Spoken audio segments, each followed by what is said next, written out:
정성훈 위임 목사님의 지금 당신은 안전하십니까? 라는 제목의 말씀 사무엘하 22장 1절에서 4절 1절 여호와께서 다윗을 모든 원수의 손과 사울의 손에서 구원하심.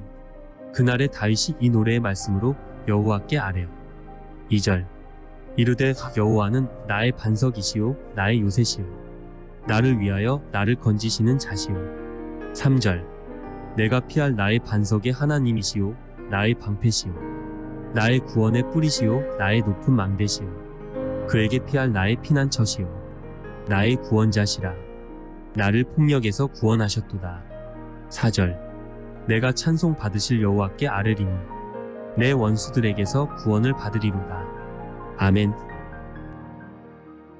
1986년에 출간된 한 권의 책이 세계적으로 커다란 반향을 불러일으킨 적이 있습니다.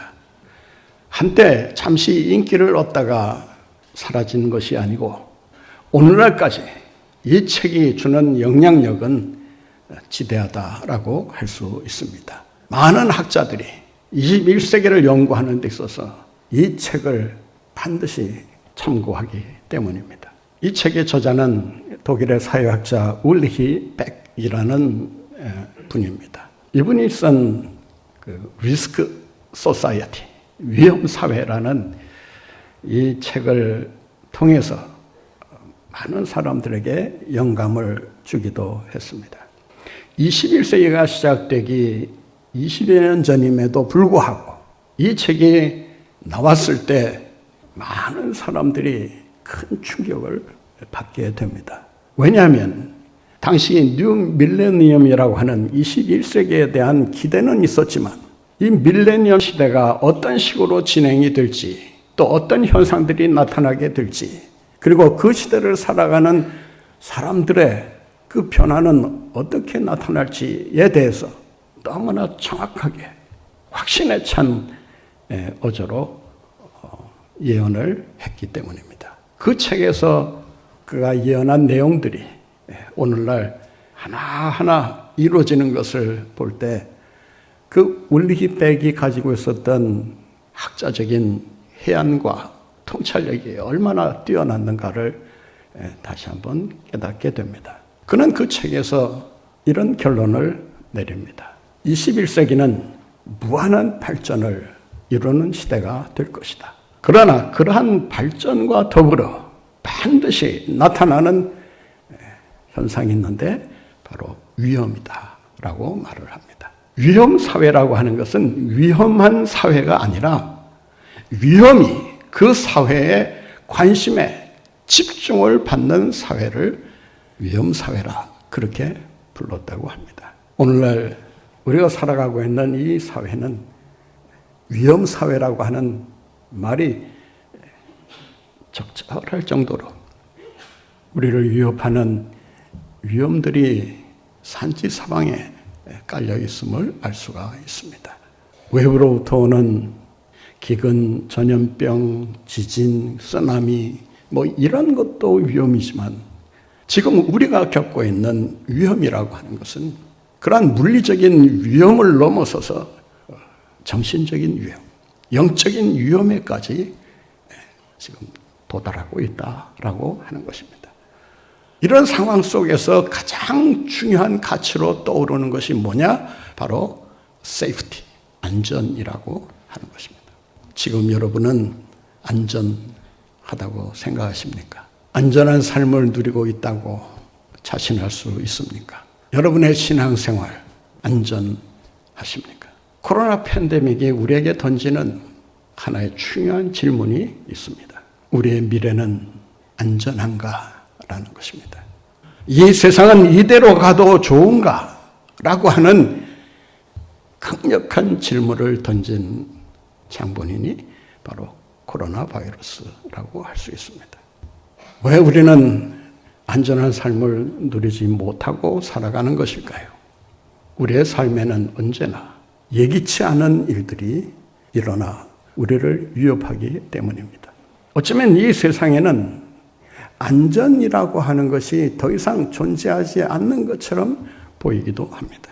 안전이라고 하는 말은 공사장이나 고속도로를 달리는 운전기사에게만 해당되는 말이 아닙니다. 우리의 생존을 위협하는 이러한 위험 요소들이 예기치 않은 상황에서 일어나고 벌어지기 때문에 그러한 상황 속에서 우리는 안전을 누리고 싶어도 누릴 수가 없는 그런 불행한 상황에 처하게 되는 것입니다. 돌발적인 사고로 인한 위험은 언제 어느 때 우리의 삶을 위협할지 알 수가 없습니다. 폴 틸리라고 하는 신학자는 그의 조직신학이라고 하는 책에서 인간의 이 본체론적인 샤크, ontological shock라고 하는 이 말을 하면서 네 가지 샤크를 열거하고 있습니다. 그 중에 네 번째가 컨틴전시입니다. 예기치 않은 돌발적인 사고. 이것이 우리를 충격에 빠뜨린다라고 하는 것입니다. 예기치 않은 사고의 위험은 어디에 도사리고 있는지 알 수가 없습니다. 외부로부터 오는 위험은 그렇다 치더라도 내부에서 일어나고 있는 이 위험은 어쩌면 인간이 만들어낸 위험들이라고 말할 수 있습니다. 울리베기 위험사회라고 하는 책에서 이런 말을 합니다. 오늘날 존재하는 위험은 어떤 위험이냐? 공장에서 제품을 찍어내는 것처럼 사람이 찍어낸 위험들이다. 그 위험을 가리켜서 manufactured risk라고 말을 하고 있습니다. 과학이 발달하면 발달할수록 과학의 힘을 오용하고 남용하고 잘못된 방향으로 사용할 경우 그 과학의 힘은 인류의 미래를 망치는 그런 파괴적인 힘으로 돌아온다라고 하는 것입니다. 이런 상황 속에서 과연 안전한 삶이란 무엇인가?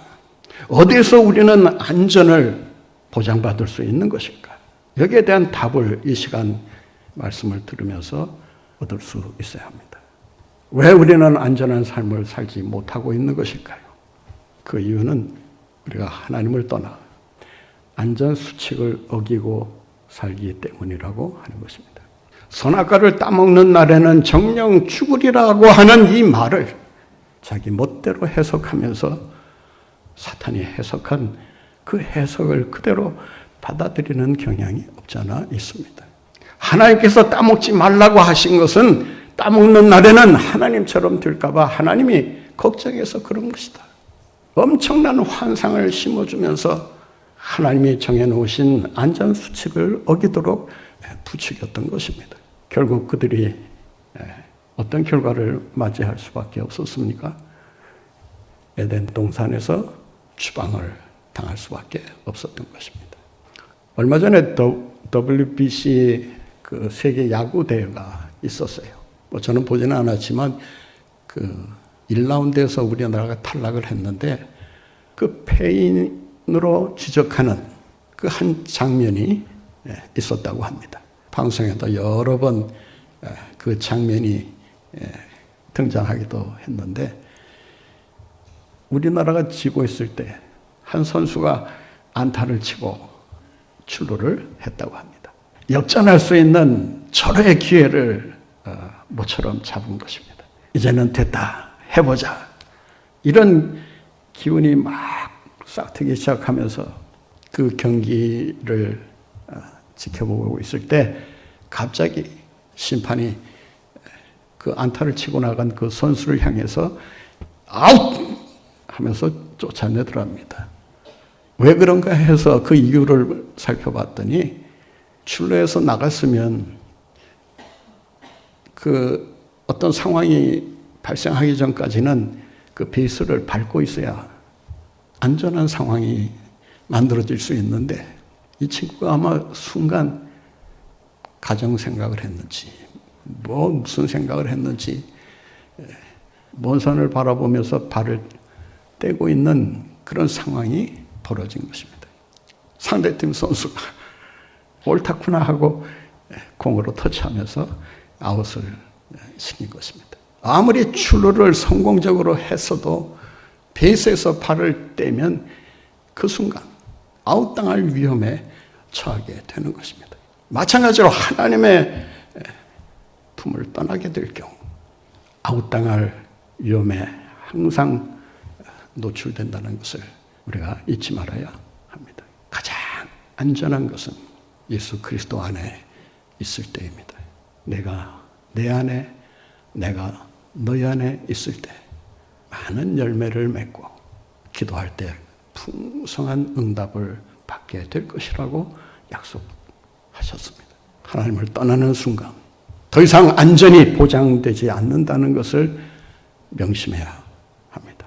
우리가 이 안전을 누리지 못하며 사는 이유가 있습니다. 거짓 안전에 속아 넘어가기 때문입니다. 거짓 안전에 우리의 마음을 빼앗기고 살다 보니까 분명히 거짓 안전임에도 불구하고 거기에 뭔가 안전한 것이 있다고 착각하고 거짓 안전을 붙들려고 발버둥을 칩니다. 우리에게 거짓 안전을 약속하는 것이 뭐가 있습니까? 이 코로나 사태를 거치면서 두 가지 관심사가 인간의 삶을 지배하는 그런 상황에 이르러 있습니다. 하나는 돈이고 하나는 건강입니다. 이 돈과 건강이라고 하는 이 두 가지 이 키워드를 놓치게 되면 이 포스트 코로나 시대에 살아남을 수가 없습니다. 교회도 마찬가지입니다. 이런 상황 속에서 돈이 있어야 안전하다. 장수 시대에 은퇴를 하더라도 죽을 때까지 편안히 살아가기 위해서는 돈이라는 것이 있어야 된다. 돈을 중요시해야 하는 것과 돈의 환상을 품는 것하고는 전혀 다른 이야기입니다. 거짓 안전을 약속하는 이 돈의 사람들이 매여 살아갑니다. 여러분, 은행에 예금하면 안전할 것 같습니까? 은행에 예금해 놓고도 은행이 부도났을 때 찾지 못하는 경우가 상당히 많습니다. 우리나라도 몇 차례 그런 일을 겪지 않았습니까? 얼마 전에 실리콘밸리 뱅크에서 있었던 그 부도 사태, 이 소문이 돌자마자 예금했던 사람이 돈을 인출하기 위해서 36시간인가? 그 시간에 수십조를 빼낸다는 거예요.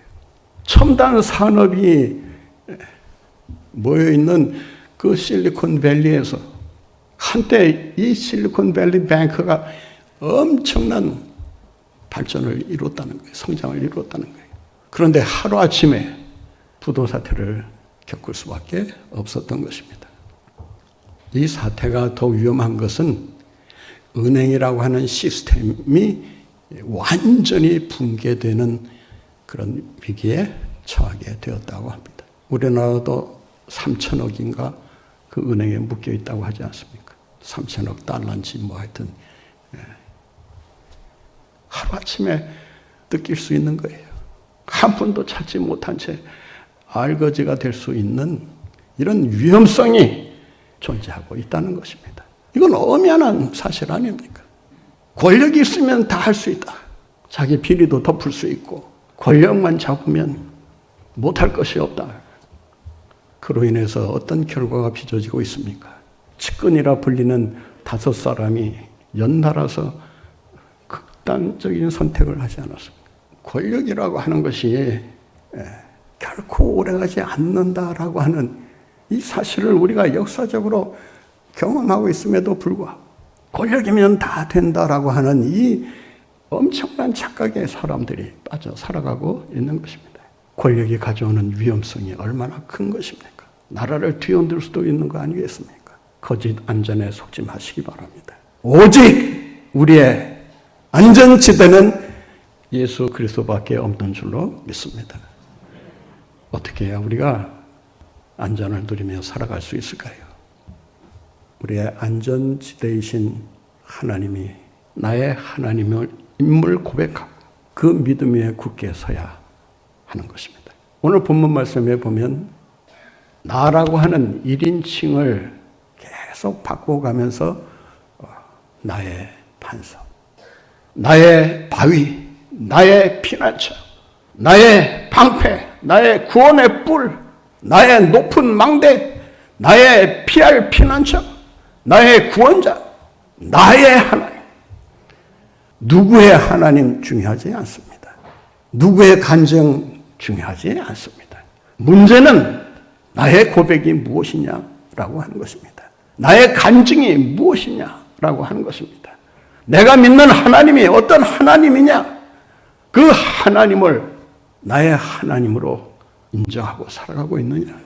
그분께 나의 모든 삶을 전적으로 맡기고 살아가고 있느냐라고 하는 것입니다. 보마스 2절 3절을 한번 같이 보겠습니다. 여호와는 나의 반석이시요 나의 요새시요 나를 위하여 나를 건지시는 자시요 내가 피할 나의 반석의 하나님이시요 나의 방패시요 나의 구원의 뿌리시요 나의 높은 망대시요 그에게 피할 나의 피난처시요 나의 구원자시라 나를 폭력에서 구원하셨도다. 아멘. 여기에 등장하는 하나님의 이름은요 10가지가 되는데 이 10가지 하나님의 이름이 그냥 머릿속으로 그 이름을 생각해낸 게 아니라는 거예요. 이 10가지 이름은 철저히 다윗의 생애와 맞물려 있습니다. 하나님을 나의 반석이라고 고백하는 그 이유는 반석에서 하나님의 구원을 체험했기 때문입니다. 높은 바위에 숨어서 적의 공격을 피하기까지 그곳에 머물러야 했던 그런 경험이 그에게 있었습니다.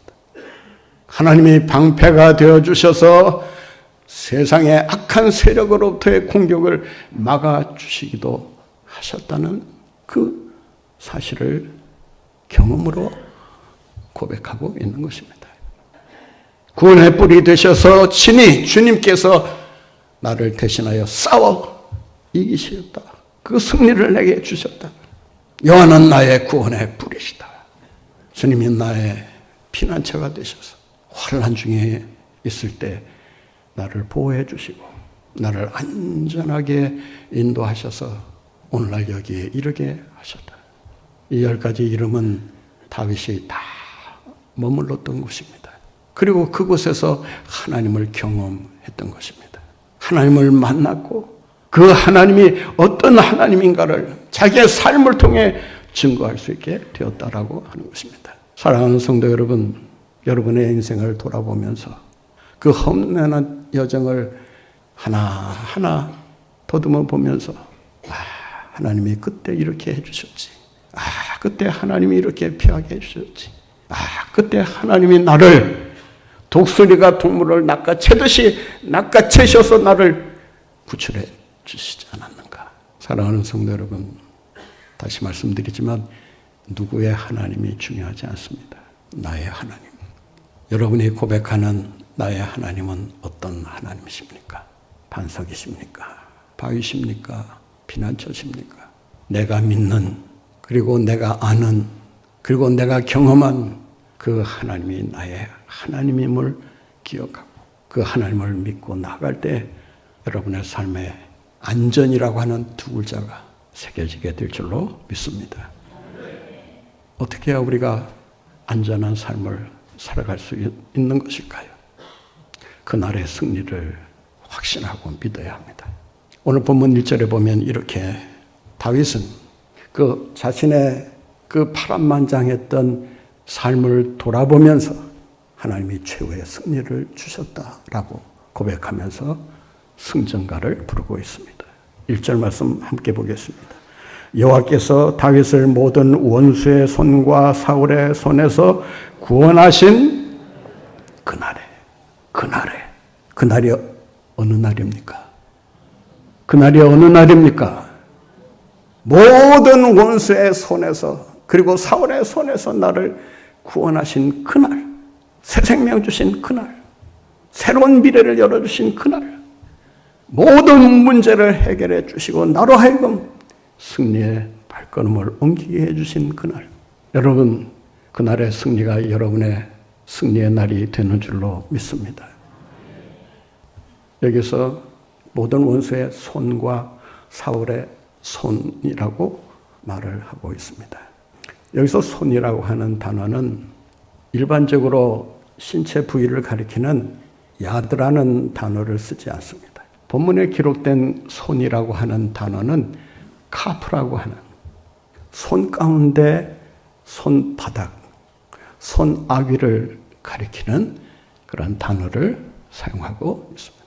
따라서 이 본문을 좀 더 정확히 원문에 가깝게 번역하면 이렇게 번역해야 합니다. 모든 원수의 손아귀에서 그리고 사울의 손아귀에서 나를 구원해 주셨다. 여러분, 손아귀라고 할 때, 이 카프라고 하는 단어를 쓸 때는 어떤 의미가 담기는지 아십니까? 예배 시간이라 좀 이런 예를 들기가 조금 거북하긴 합니다만은 그저 이해하고 들으시기 바랍니다. 그 살인자들이 그 상대방의 목숨을 빼앗을 때 어떤 식으로 행동하죠? 어떤 식으로 행동합니까? 뭐 안 해봐서 뭐 잘 모르실 텐데 손바닥으로 목을 졸라서 숨을 끊게 만듭니다. 따라서 이 손이라고 하는 의미를 좀 더 그 담긴 함의를 생각하면서 풀어본다면 이런 뜻이 됩니다. 나의 숨통을 끊기 위해서 강력한 힘으로 목을 졸라오는 그 소나기로부터 나를 건져주셨다. 다윗은 모든 원수의 손과 사울의 이 소나기를 분리해서 지금 말하고 있습니다. 왜 사울의 손을 따로 얘기할 수밖에 없었을까요? 모든 원수의 소나기에서 하면 그냥 다 사울의 손도 포함이 될 텐데 왜 사울의 손이라고 따로 이렇게 사울을 지칭해서 부르고 있는 것일까? 모든 원수의 손보다 더 힘들고 어려웠던 싸움이 바로 사울 왕과의 싸움이었다라고 하는 것입니다. 이 싸움이 힘든 이유는 이 싸움이 영적인 싸움이었기 때문에 그렇습니다. 적 같으면 그냥 보이는 대로 칼과 창으로 제거해버릴 수 있었겠지만 사울은 하나님이 기름 부어 세운 왕이라고 하는 조금이라도 하나님의 뜻을 어기거나 하나님께 영광 돌리는 일을 하지 않는 결과가 생겨서는 안 된다라고 하는 그 영적인 그 갈망, 그 싸움에서 하나님이 이기게 해주셨다. 사랑하는 성도 여러분, 그날은 반드시 오게 될 줄로 믿습니다. 우리 믿음의 사람들은 비록 세상에서 위험 사회 속에 살면서 안전을 누리지 못하고 있다 할지라도 끝내 하나님께서 우리와 동행하시고 우리를 인도하시고 우리를 붙들어 주실 때 승리의 그날을 우리에게 선물로 주실 줄 믿습니다. 우리가 어떻게 해야 안전한 삶을 누리며 살아갈 수 있는 것일까요? 우리의 인생을 잘 경주하기 위해서는 안전벨트를 매야 합니다. 대형 사고가 났을 때 안전벨트를 맸느냐 안 맸느냐에 따라서 그 사람의 운명이 결정됩니다. 사망이냐 생명이냐가 갈라지게 되는 것입니다. 안전벨트가 무엇입니까? 바로 기도라고 하는 안전벨트입니다. 험난한 일을 만났을 때, 내 힘으로는 감당하기 어려운 역경과 시련을 만났을 때, 그 속에서 안전을 누리기 위해 우리는 반드시 해야 될 것이 있습니다. 기도라는 안전벨트를 매는 것입니다. 그래서 다윗은 이렇게 고백합니다. 4절 말씀 보겠습니다. 내가 찬송받으실 여호와께 아뢰리니 가라 부르짖는다 그 말입니다. 내 원수들에게서 구원을 받으리로다. 사랑하는 성도 여러분, 기도의 안전벨트를 단단히 매시고 승리의 그날을 확신하면서 나의 하나님, 나의 반석, 나의 구원의 뿔, 나의 높은 망대, 나의 피난처 그 하나님을 찬양하며 믿음으로 달려가 승리하시는 여러분들 모두가 되시기를 바랍니다.